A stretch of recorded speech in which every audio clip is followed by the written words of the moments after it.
Raġel ta' 56 sena li jismu ma jistax jixxandar fuq ordni tal-qorti inħeles mill-arrest fuq diversi kundizzjonijiet wara li tressa il-qorti mhix libreati finanzjarju akkużi ta' teddid. L-akkużat ġie mixli li wettaq kummerċ mingħajr ma kellu liċenzja u li ħadem fis-suq finanzjarju mingħajr liċenzja valida. Ġie akkużat ukoll li insulenta u għedet persuna oħra u li juża b'mod ħażin apparat ta' komunikazzjoni. L-imputat wieġeb mhux ħati għall-akkużi miġjuba kontrih. Il-Maġistrat Jana Mikallef Stafraċe tagħtu l-ħelsien mill-arrest fuq diversi kundizzjonijiet fosthom depożitu ta' 1,000 euro u garanzija personali ta' 20,000 euro.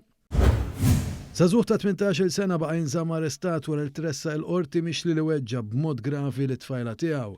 Il-każ seħħ kważi ġimagħtejn ilu bil-prosekuzzjoni tispjega li l-akkużata legatament ta' daqqa ta' sieq lit-tfajla ta' 22 sena f'wiċċha waqt argument li kellhom. Fil-jiem li għaddew il-ġuvni kellu jiddaħħal l-isptar Monte Carmeli għal kura.